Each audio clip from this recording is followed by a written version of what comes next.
Well, my friends, Kamala's first interview was an utter calamity. It was also incredibly boring. I would have rather gotten a colonoscopy, but I do it for you guys. I'm a martyr. I do it for you. Now, let me start off by saying the bar is so low, it's in the 7th ring of hell. I wasn't expecting much from Kamala Harris, but I was expecting a little bit better. She's had 40 days to prepare. Kamala Harris answered those questions like she'd just been pulled over by highway patrol and was asked to take a breathalyzer and walk in a straight line. Like, ma'am, could you step out of the car? And she's like, my values haven't changed because they're my values. I'm gonna start calling Kamala Anna Nicole Harris. The way she was talking, it was like, I've been very clear. I love fracking. I've been clear since 2020 that I stand by fracking, Dana. Kamala Harris had 40 days to prepare and she did not give one clear, cogent, substantive answer the entire time. One thing I found incredibly ridiculous is asking Kamala Harris what she wants to do on day one. What do you want to do when you get into office? She's been vice president for almost 4 years. I also felt like Dana, whatever, was leading the witness. She was like, Kamala, did you do this because of A, B, or C? This is not the SAT multiple choice section. She's running for president of the United States. Ask her a question and let her answer. Now, Kamala Harris, she's supposed to have the best people around her with all these years of political experience, but let me tell you one mistake they made. Their biggest mistake is that they waited 40 days to do a sit-down interview. Had she been doing regular interviews, the stakes wouldn't have been that high. It wouldn't have been such a big deal. She would have developed a rapport and a cadence with all of these journalists, but instead, we're all watching now with a fine-tooth comb. Now let's talk about Mr. Jazz Hands Tim Walz. He was there next to Kamala Harris the entire time, but he did not do much better. When he was asked if he lied about IVF or his military record, he said, well, you know, my wife says I don't have the best grammar sometimes. Sir, telling bold-faced lies and then saying, well, I could have had better grammar is the most ridiculous cop-out thing I've ever heard. You clowns had 40 days to prepare, and this is the best product you could come up with. Now, my most important question about the entire interview is this. Why are you guys sitting around a dark, dingy diner slumped over tables? Why don't you look presidential at all? Why are you not sitting down doing an official interview? Kamala, you're hunched over like this, waiting for a shot and a chaser. This whole thing was a calamity. If y'all were gonna do your first interview in a diner, you should have gone to the Waffle House. That place is lit up like the Chrysler Building. I'm starting to think Joe Biden extended his vacation this week because he didn't want to be around at all to answer questions about Kamala's horrific interview. I mean, they really have her hunched over this table in a dark diner. She says she doesn't support the Green New Deal, but they were really saving some electricity having all the lights off. Something else that's laughable from the entire interview is that Kamala Harris wants to blame Donald Trump for all of America's issues. But if you look at the last 16 years, 12 of those years have had Democratic presidents. She really sat there and said, well, 10 years ago this started, and 10 years ago that started. Sweetheart, Barack Obama was president 10 years ago. Get the girl a calculator. All right, guys. So as promised, we have to follow up on Kamala Harris's disastrous interview with Dana Bash on CNN last night. An interview that, in my opinion, was a softball interview because Dana Bash was feeding answers to Kamala Harris, potential answers to Kamala Harris, because at points in the interview, her answers were so incoherent, right? Like, for example, her talking about how she hasn't changed her values, but yet she's flip-flopping on all of her policy positions. Yeah, it was so incoherent that even Dana Bash had to try to help her out and say, hey, you know, you might have changed your position because you saw some scientific research to support the change in position on fracking. No, right? Kamala doesn't read scientific literature, right? She's changing her positions because of politics, right? She's just flip-flopping, and everybody could see it. But I was not impressed as an observer and someone who was expecting more from her with this much time to get prepared. And so I would have graded her a C in her first appearance. She's going to have to do better in the debate. So that is the reality of it. Former President Trump not impressed. He posted that Harris, quote, rambled incoherently and, quote, America will become a wasteland if she's elected. His running mate earlier this morning. If you have the same values, why have you changed your mind on literally every topic that you previously held an opinion on? She's just trying to pretend that she's not far left now because, of course, she wants to win the American people's votes. It's really absurd for Kamala Harris to sit there and say, well, I don't actually believe in any of the thing that I told you I believed 3 years ago. She has governed as a person who believes those things, and unfortunately, the American people are far off because of it. Fox News contributor Joe Concha says the long-awaited formal interview can be summed up in just 2 words: dishonest and train wreckalicious. which he admits may not be an actual word, but he calls it appropriate. Longtime Obama advisor David Axelrod's take, meh. I think on the whole, this was a good night. It wasn't a huge, I don't think she moved the ball that much forward, but she certainly didn't fall back. So with that being said, I am going to react to this CNN panel and how they are trying to cope and spin this interview into a success. But it was not a success. I'm telling you right now, this was a disaster. I would be surprised if Kamala Harris does another interview like this that is less scripted moving into the future, right? I wouldn't be surprised if she doesn't do any interviews at all before the debate, especially considering how that interview went. So without further ado, let's go ahead and get into these propagandists on CNN and their spin on this. Said you have also spent a couple of times now interviewing her. What did you make of how she handled it? I mean, to David's point, a little bit more comfortable now than she has been in the past. Yeah, I think there's been a consistent story of growth. She's been in more of these settings. I think we saw that somewhat tonight. I also think to the question about how policy positions have changed, they were clearly ready with an answer about how the values have been consistent. For me, one of the lines that stuck out was, "This is a new. I think people are ready for a new way forward." She said that a couple times. It goes to David's point. I don't think there's a policy separation that they've created with Biden. Obviously, she gave a kind of personal defense of him, but they're also very clearly trying to position her as a change candidate in the same way that Donald Trump is positioning himself as a change candidate. In some ways, it feels as if that's going to be the crux of what this comes down to in November, is whether that is bought by the electorate or not. And interestingly, there is some polling to suggest that it's a battle right now. It's actually a live ball. It seems that that's where this might live and die, but I think it's really interesting because for someone who doesn't want to talk about race and gender, who doesn't want to kind of put that identity forward, it is allowing her to make the case of change without kind of saying those words. And so I thought that was really in the air of this speech. But to the point about... Well, so again, basically what this guy is saying is that, well, they're trying to present themselves as something new and different, while at the same time, she's still attaching herself from a policy perspective to the Biden administration, right? So the only hope and change that you're getting is, well, she's allegedly black and she's a woman, right? It's just identity. That's it. So it's just fake. It's just fake. What you're getting is Biden 2.0, right? Bidenomics 2.0. That's what you're getting.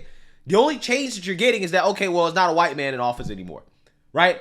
Is that really the change that the American people want? If the American people fall for this nonsense, we got some serious problems as a country. I mean, regardless, we got serious problems as a country because this race should not be this close. It just shouldn't be, okay? Considering the track record of the Trump administration versus the track record of the Biden-Harris administration, the fact that Kamala Harris doesn't want to do any interviews, she was forced to do an interview, and she bombed in this first interview. I'm not entirely sure why this race is even close. I'm not even sure I believe it's close, okay? It's almost impossible for me to grasp this idea that people actually really are signing up to vote for 4 more years of Joe Biden, but probably even worse because, like Kamala Harris said in this interview, her values haven't changed. She's a far-left communist, okay? She's a communist. And I'm just hoping and praying that this country does not vote for communism.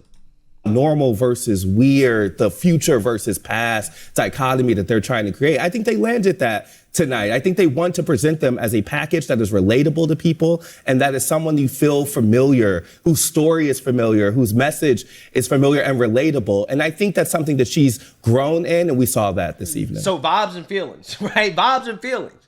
Which again is funny because the vibes and feelings that I got from that interview is that they're weak, okay? They're incredibly weak. I was like, Lord, please do not have these two individuals sitting across the table from our foreign adversaries, right? Because you can smell the weakness, okay? You can smell it. There was nothing presidential about that interview, right? In regards to the vibes, okay? Since that's what these people want to talk about. That's what they want to campaign on, right? Vibes and feelings. To me, it looked like some type of emotional support therapy session, right? He got Tim Walz there as Kamala Harris's emotional support person. I definitely did not come away from that interview feeling any type of joy, to be quite honest with you. Interesting. Ashley? So I think I would break this down into 3 parts. values, vision, and her voice. And I think she made it very clear that she is still committed to her values, to be an American, to be a prosecutor, even though she may have changed on some positions. And she clearly outlined where she had changed. I think on the vision, she attempted to draw the contrast without talking about Donald Trump, but still being very clear and not berating her current boss, actually. And when you think about the opposite ticket of JD Vance, where Donald Trump's vice president isn't even on the ticket anymore, we don't need to go down why that is the case, but she was clearly able to draw her vision for how she wants to take the country forward with her opportunity economy, and then her voice. I think so many Americans want to know, who is she and does she have command of her voice? And she answered every question. Now, you might not like the way she answered them, but she answered them as a capable, qualified leader. And I do think she moved the ball forward a little bit. You know, maybe she didn't score a touchdown tonight, but she definitely moved down the field. All right. Yeah. So again, the fact that this woman is saying that she didn't score a touchdown, she moved the ball down the field, that tells you how bad the interview was, right? Even with a straight face, she could not say that, oh, well, this was a great interview. It wasn't. She didn't answer any of the questions. Okay, she dodged. She flip-flopped. Again, she was so bad at answering the questions that Dana Bash was helping her, right? Feeding her potential answers to make Kamala Harris's answers make sense. You know this is the case because even a propagandist can't sit up here with a straight face and say that it was great, okay? They're coping with it, okay? The fact that it wasn't good, even though she had days, like a whole month to prepare for this interview, okay? Had a whole month. I mean, CNN was leaking her the questions and all this other stuff, and she still bombed it. Again, this is pathetic. Scott. I agree with Ested about this idea of the question of who's going to change will be the fundamental defining question of the election. And I was sort of watching this, you know, holistically. What is she saying? What does she look like? What's on the screen? So at the beginning, when she's talking about Biden and their record, our screen said, this is called the Chiron, the headline at the bottom. It said, Harris stands by Biden administration economic record. She is making it clear that she will embrace and be a continuation of Biden's economic policy, his record, what they've done. She offered no remorse, no regrets, no introspection about anything they've done. She continued to blame inflation on this fantasy price gouging idea. She had no additional thoughts on the economic situation in the country or what they've done beyond just saying, Joe Biden and I have done a great job. Now, if I were the Trump people, I would be salivating over the idea that that's how they are going to run the race. I don't believe it's tenable. I also thought it was interesting that she didn't take any responsibility at the end for telling the American people that Joe Biden was fine and he was strong. I mean, we all know that's not true. That's why he's out of the race, and she's still standing by the idea that he was fine and he's strong and that he's fine today. Nobody believes that, and I just think at some point, then why isn't he running? Because he's too old, point blank. Same reason why Donald Trump probably shouldn't be running, because he's too old and out of touch. I think most He's too old. Now, I want you guys to understand, this is the thing that kills me the most about what Democrats are doing now. When it was clear, because of Biden's mental deterioration, right? That was so evident that everybody could see it, okay? The mainstream little media saw it too. Everybody knew. But they hid it anyways, okay? They lied to the American people. When you criticize Biden and you stated the obvious, they said, oh, well, you're ageist, okay? You're ageist, okay? You're engaging in bigotry against Joe Biden, right? Now that Joe Biden has dropped out, now these same people that were accusing conservatives of being ageist for criticizing Joe Biden's mental deterioration are saying, well, Trump's too old, right? Trump is too old to run, okay? He's an old man. When they were telling us when Biden was the guy, okay, when he was going to be the nominee, they were saying, criticizing Joe Biden and his age, even though the criticisms weren't really about his age as much as it was about his mental deterioration. Well, again, that was bigotry and hate. Again, it's funny how that works. Funny how the bigotry card is never pulled when these same people, okay, who pulled this card to defend against criticism of Joe Biden are now using this against Trump. Again, I find this to be fascinating. Americans know the truth, and when you're running to be president and you're willing to look them in the face and tell them something they know that you know is not true, it does speak a little bit to your character. Scott, and curious. Yeah, I mean, she's lying. And at the very least, it speaks to her judgment, okay? Because her coming out here and continuing to tell the American people that Joe Biden is as strong as ever and that he's so great, going full Joe Scarborough conspiracy world, which is where Democrats were at the time trying to defend Joe Biden. Again, they were the conspiracy theorists. It speaks to her judgment that you have bad judgment. Okay, not only will you lie, okay, but you also have terrible judgment. The fact that you didn't see that Joe Biden was declining for your eyes after spending so much time with him, you don't have the judgment to be commander-in-chief. Here's what you think about this, Axe. Will voters care about that part of it, which is kind of backward-looking, or do they care about what's next? Well, I think the part of what Scott raised that could be problematical if they prosecute it properly is, I think Biden deserves a lot more credit, frankly, for guiding the country through the pandemic and the economic calamity that he walked into. No, he doesn't. No, he doesn't. He deserves all the blame in the world. These people keep trying to gaslight the American people into believing that all the Democrat spending in the lockdowns didn't contribute to inflation. That was the main reason for the inflation. Okay? That's the main reason. Than he gets. But inflation over a period of years has been a heavy toll on people here and around the world, but around the world is not relevant here. And so to the degree that they can say, she is going to continue doing exactly what Joe Biden was doing for people who don't have confidence in Biden's policies, that is a prospective problem. I don't think the thing about, this whole thing about, you didn't say it tonight, but you've said before, and I just disagree with this notion that, Dan actually asked a question, well, you've been there for 3.5 years. No vice president makes policy, okay? Let's just make that clear. Well, nobody, I said this before, nobody talks about the Pence years, okay? Well, nobody talks about the Biden years when Obama was, but nobody does that. So, but it is a challenge for her to take credit for the things that are good and to try and walk away from the things that are not. But she did make policy, though. I mean, she said, I was the last person in the room on Afghanistan, and she cast many tie-breaking votes in the Senate. She didn't, that's different than saying that she made the decision. Yeah. Okay, so you can't have it both ways. You cannot say that Kamala Harris should take credit for all the great things that has been a result of Biden's policies, which, again, I can't think of any, right, that have been great, okay? While at the same time saying, well, she doesn't take any blame for the bad things, right? You can't have it both ways. It's either one way or the other. If she takes credit for the good things, then she has to be criticized for the bad things, okay? The Democrats want to have their cake and eat it too, okay? They want to say, oh, Kamala's so great and that she's responsible for this and that, all the great stuff that the Biden administration did, but you can't criticize her for the disasters, right? The disasters aren't her fault. They're Trump's fault, right? That's how they're trying to play this game.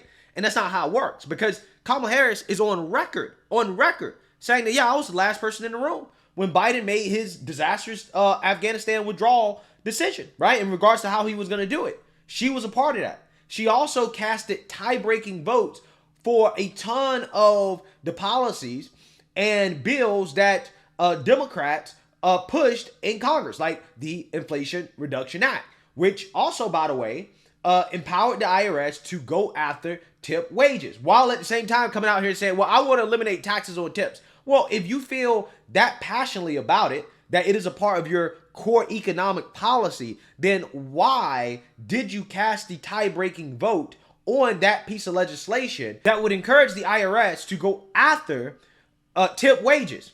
Why did you do that?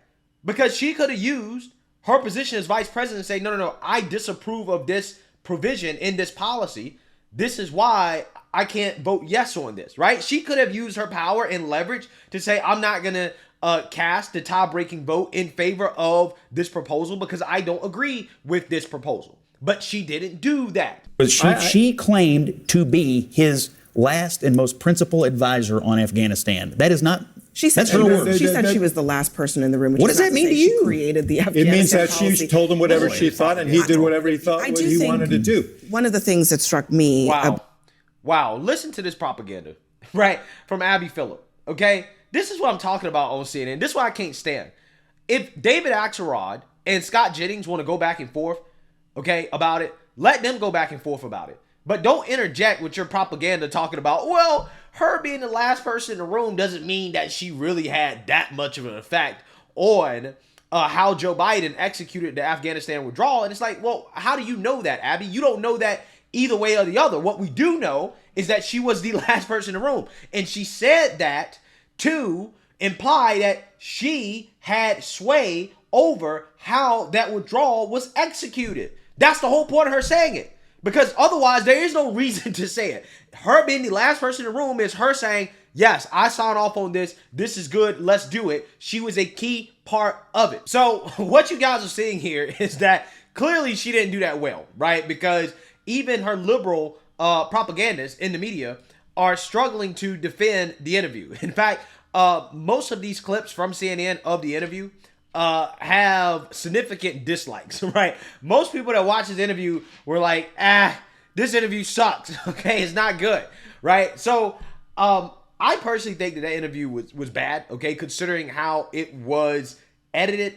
It was a softball.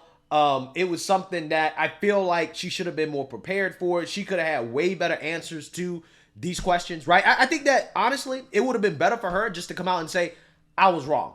I was wrong on fracking, okay? I was wrong on the Green New Deal. I was wrong on the border. I was naive, right? I was very progressive, but you know what? I got a reality check. When I got into office, I learned that, hey, these things that I used to believe, they're wrong. And experience is the best teacher in the world. I have learned, and now I can move forward with this experience that I now have, and this is how we're going to change things. This is how I'm going to be better. Honestly, that's the approach she should have took. She should have took an honest approach, but Democrats don't understand honesty, okay? Which is why she wasn't honest throughout the interview. So, hey, let me know what you guys think. Make sure you like, comment, and subscribe. Most importantly, share a Black conservative perspective. Peace.